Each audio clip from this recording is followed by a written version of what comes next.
Hello everyone, I'm Adam Papagan, and welcome to the ASMR Talk Show, the show that feels good to hear, the show that hopefully while I'm interviewing my guests and we're talking, you'll hear some of the soft sounds we're making, and it'll maybe put you in a good mood, make you kind of relaxed, and make you that much more entertained by what we're talking about.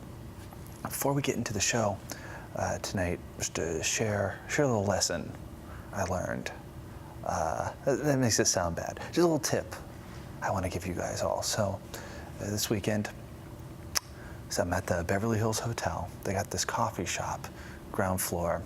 It's only got 12 seats. It's a counter, all vintage, 40s style, like I like, and bad for you American food, like I like to eat.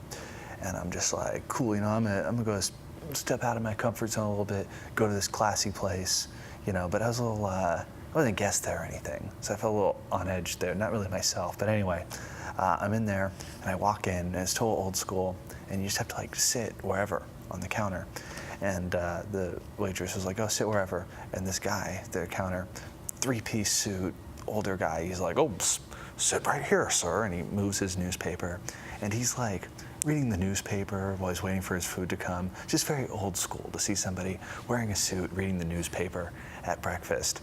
And when his food came, he offered to let me read the newspaper. And I could tell, he's eating by himself, I could tell that this guy was a character, and I could maybe probably talk to him, but I was just like, I don't want to bother these rich, fancy people at the Beverly Hills Hotel.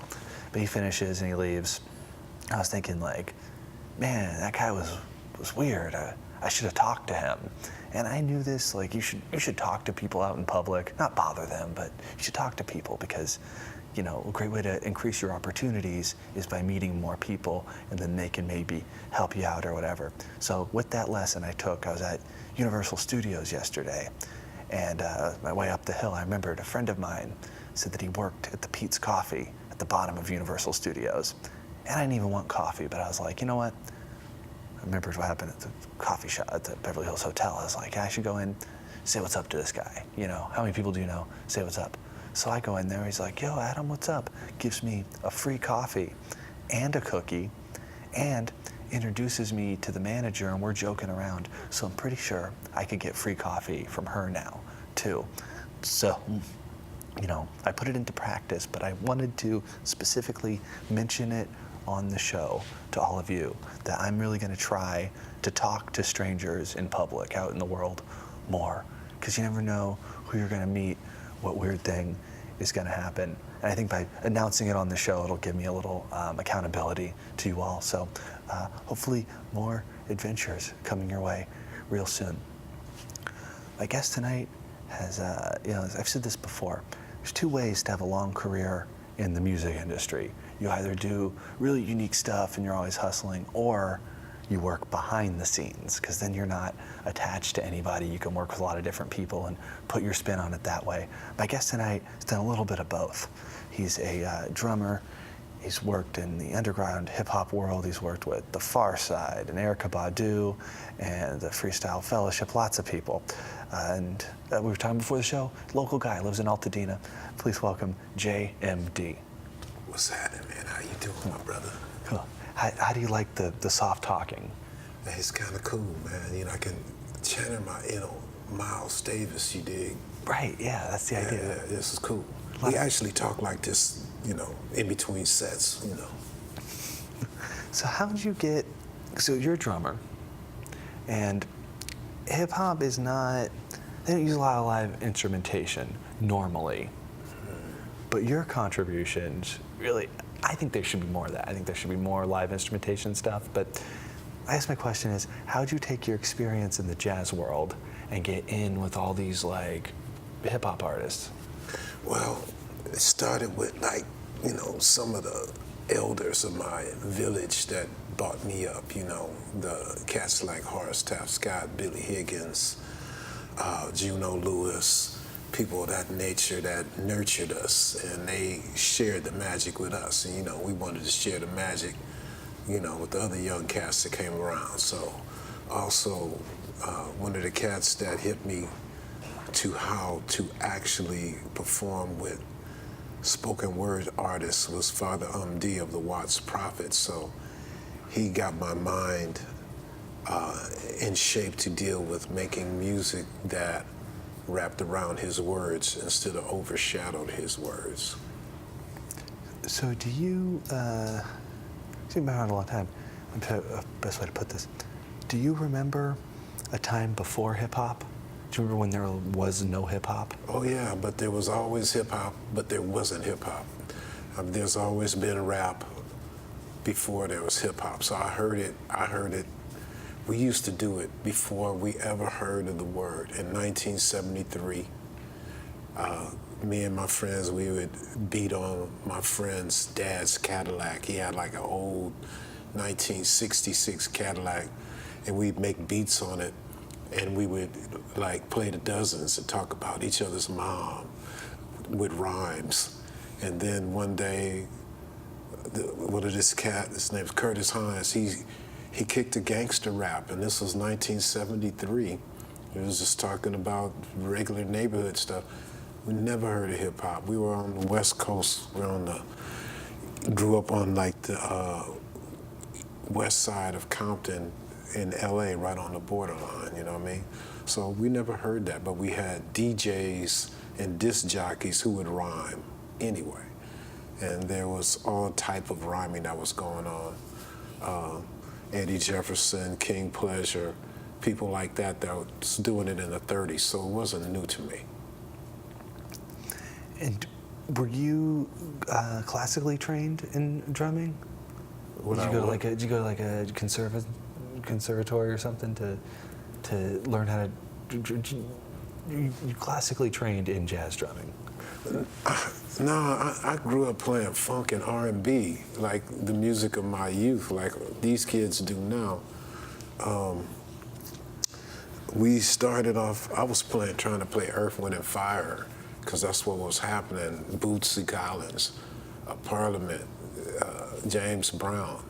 And then when we got to high school, our band director wanted to take us toward jazz, and we thought it was square at first, and then this kid bought in this Return to Forever record with Chick Corea and Stanley Clarke and Lenny White, and we wanted to play like that, you dig? So, well, my band director said, look, check out this old record. He bought out a record of Stanley Clarke and Lenny White when they were young guys playing jazz with Joe Henderson at the Lighthouse. He said, you have to do this so you can get to that. And so that's how we started playing jazz, you know. And then the 90s, you got in with the Good Life scene, Right. which was a health food restaurant in Crenshaw area, is that where it was? Yes. That would have open mics for underground hip hop. Yeah.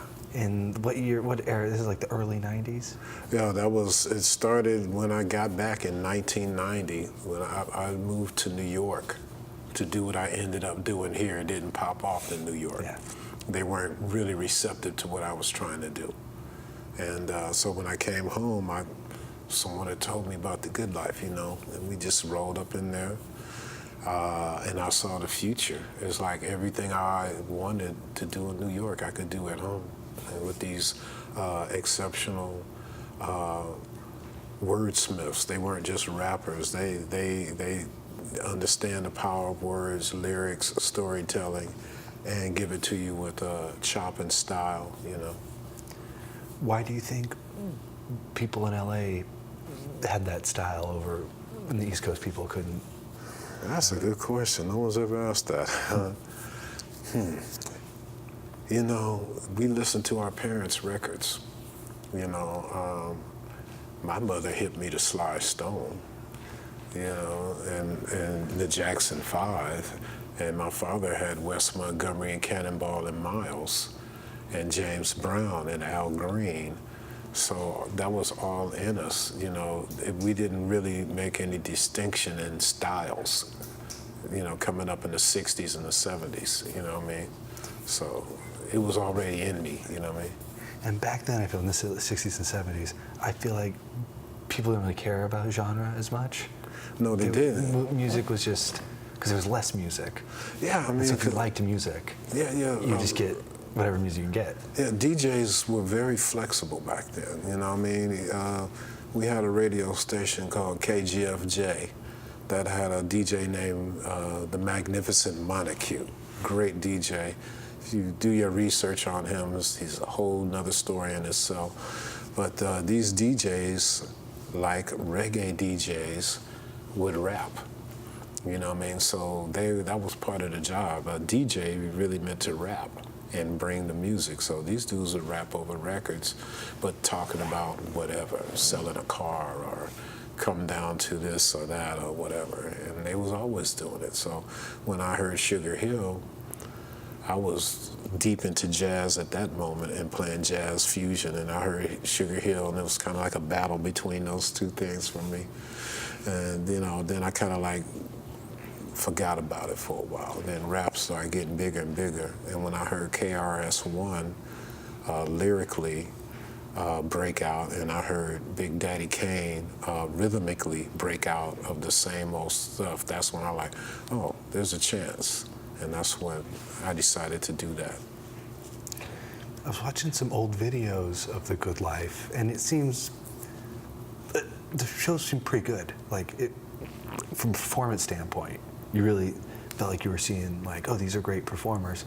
Whereas I feel like with like mainstream hip hop is kind of known for not being very good live. You know what I mean? Mm-hmm. And that's why the guy has to have the hype man backing. He goes along to the backing track, and it's.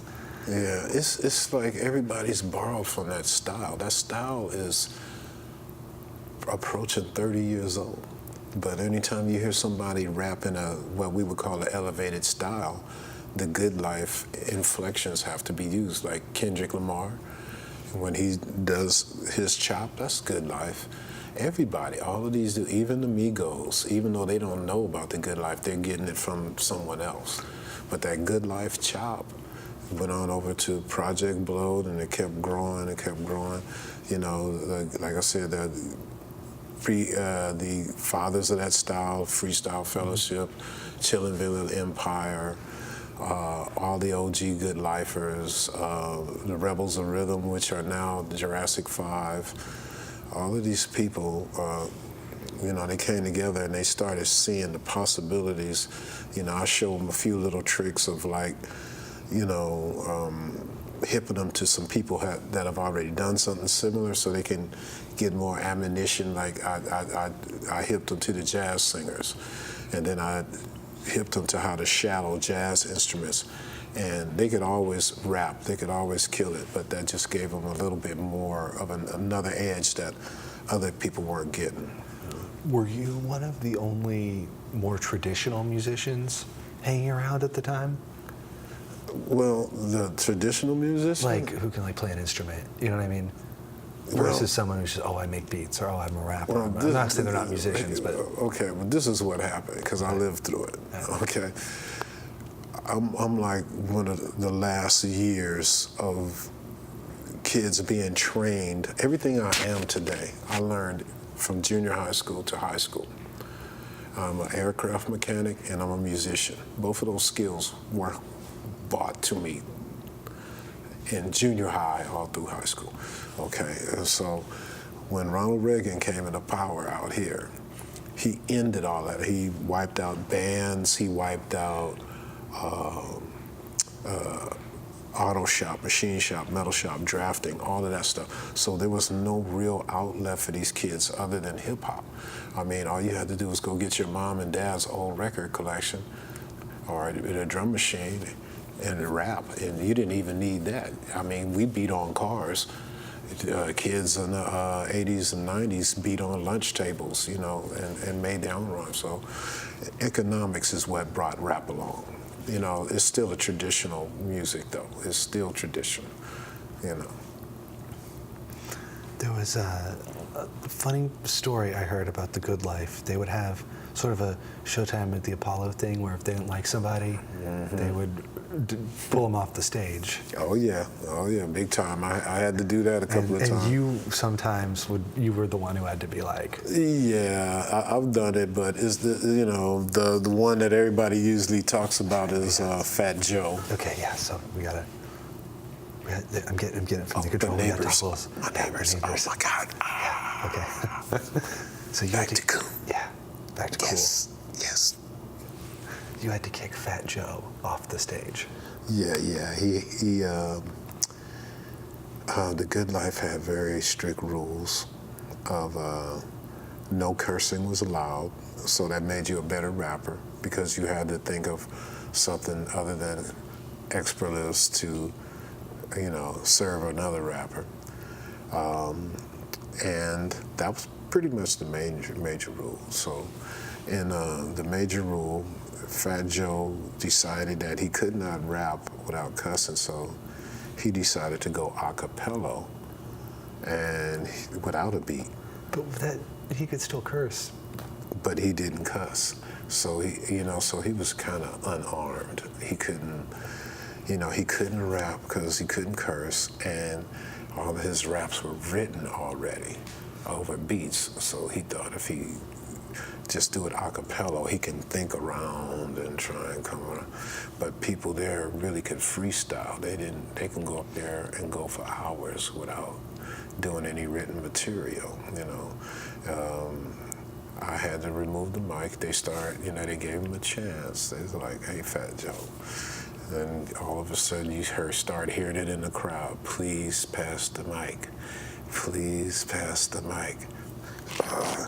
And it's my job to, so sorry, Fat Joe, man, but they're not feeling you like that. And so he was mad. I took the mic from him, and he got his crew, and they was gonna walk out of the Good Life. The one guy in his crew really didn't want to go was Big Pun, because he was hearing them styles, and you could hear it. He was influenced by the Good Life because everybody was rapping like Fat Joe and that crew. Big Pun stepped out. He heard what we were doing. He took it back to New York, and I didn't gonna say he's taking it, but he's influenced by it. What's that main characteristic then that he was influenced by?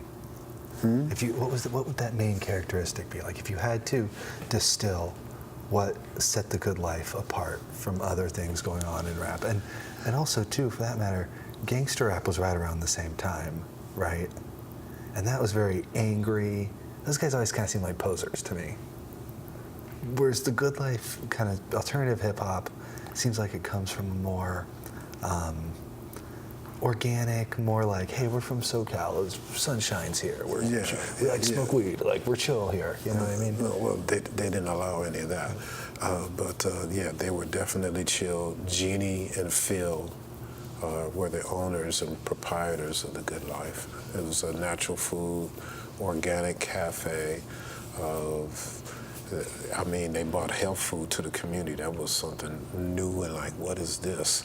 Then they provided it, not just rappers with a place, but poets and art dealers or people like that. But since they were a family-owned, family-friendly place, it's like you can rap, no cussing. You know what I mean? You had the rules: no cussing and no touching the paintings on the wall at the Good Life. Don't touch that painting. Yeah. So, But other than that, it was chill. Other than that, it was chill. Oh yeah, it was very chill. But MCs, they get very, they battle. It can be chill inside, but sometimes stuff start on the inside that can only be handled outside in the parking lot afterwards. Somebody might say a little something, they stick a little barb in somebody, or whatever. Steal something, a line or whatever, and they go out in the parking lot in what they call the afterlife. So you had the Good Life indoors with no cussing. Out in the parking lot was the afterlife with all whatever. And so they'd be in the parking lot, and it could get rugged, but for the most part, it was chill. There was only one or two incidents really the whole time for about 4 or 5 years, but real rugged battles, real MC battles to the death out there. So you got hooked up with a lot of cool people, and then you went on to work with a lot of different artists all around. Who of you've worked on stands out as being either exceptionally talented, where you're like, wow, this person's an artist, or who has been really, really nice that you were surprised by? Well, Micah 9 is the alpha of that whole thing. Micah 9 is the greatest innovative, he's one of the most innovative rappers of our times. His style is the one that everybody that's doing that style, they're eating off of his plate. That fast, rapid fire. Yeah. It's called chopping, right? Yeah, chopping. Just a da-da-da-da-da-da kind of thing. Yeah, understanding the fast flow and how to break syllables up over beats and not just the regular pattern, but understanding the science of beats, quarter notes, triplets, dotted eighths. They know all of that. They're not like regular rappers who just, they rap. Most of them dudes, I made sure they learn how to understand rhythm. And it's like money. $1 is a whole note, 50 cents a half note, 4 quarters are quarter notes. Then you got eighths, then you got sixteenths. How are you gonna land on an even number but with an odd? No, you got triplets now. Da da da da da da da da da da da da. And that freed them up rhythmically to be able to use more words, so. He's the first person to do that fast. It's a lot more impressive sounding. Well, put it this way, it's like Big Daddy Kane had a breakthrough with the Rafa Kane, and then Rakim, Big Daddy Kane was hitting that da-da-da-da-da-da-da-da-da-da-da-da-da-da. He was hitting the triplets and the dotted A's. Rakim would break it up. And because they were kind of like battling, And so Micah took that, but then he would do it with a conscious stream, and all off the dome. He has a new song and a video out now called Die Cut Chemist Die with DeAnthony Parks on drums. Check that video out. You'll see what I'm talking about. He can subdivide time as great as anybody, any musician, and he can improvise the words as good as any musician can improvise with notes. Same with Bus Driver. Oh, he's a newer guy. Oh, he's been around for a while, but Bus Driver's a newer guy. Oh yeah. No, he's not. He's been around a while, but is he from that same generation? He came through the good life. He was a young kid at the good life. He learned. He was in there learning. He was taking this. He wasn't always good. He got good. He worked hard. And then he got better. And when he went to Project Blowed, he got better and better. And that's why I'm still messing with him today. We're going to Europe in October. Oh, wow. Yeah, just he and I doing a duet. Yeah.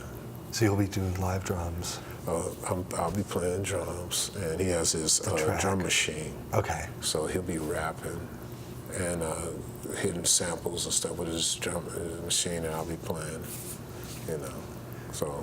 So this scene from the 90s is still around? You guys are all still in touch, and everyone still is working, and...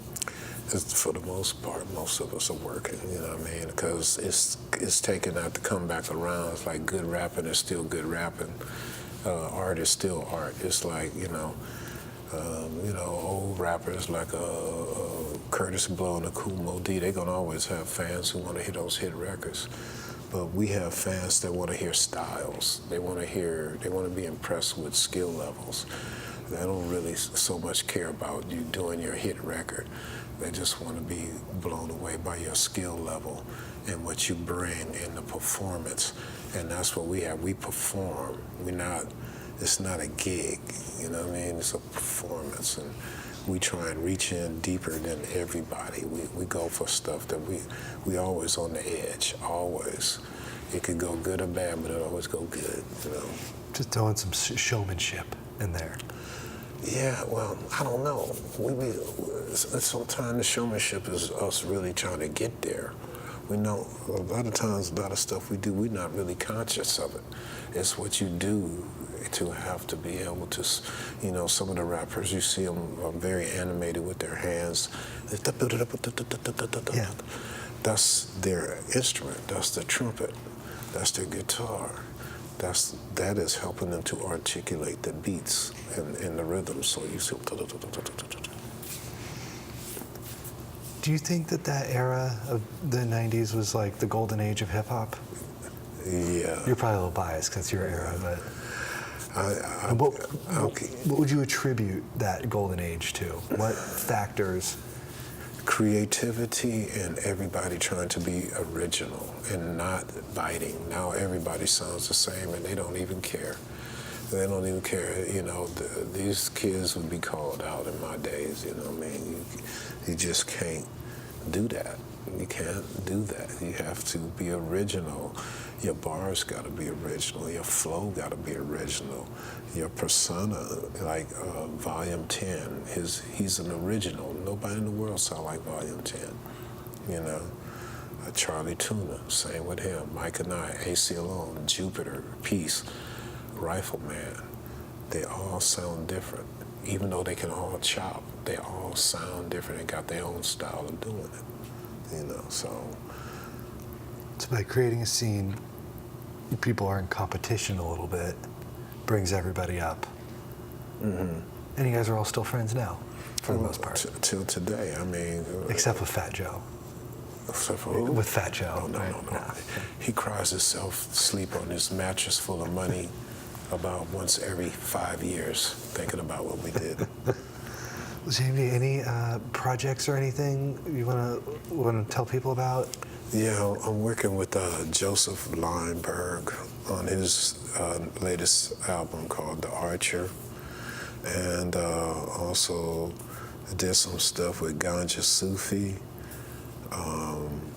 Also did a new track with Bus Driver on his album called Electricity Is On Our Side. We have a tune called Right Before the Miracle, and it's dedicated to the memory of Richard Fulton, 5th Street Dix, Leimert Park, where we used to play with the rappers. I have the jazz band, and when Project Blow was over, the rappers would come over and rap with my band and stuff. So, you know, and Bus Driver and I are going to that. Oh, and also at the Mamie Clayton Museum on November the 4th, my band Underground Railroad will be performing and we'll be honored there. We're also going to have members of the Freestyle Fellowship with us and Bus Driver and plenty of other special guests, MCs playing with my band, the same band that played on Park Bench People, that played on Boundaries, played on the Fellowship stuff, the same band that backed up the Pharcyde when they first came out.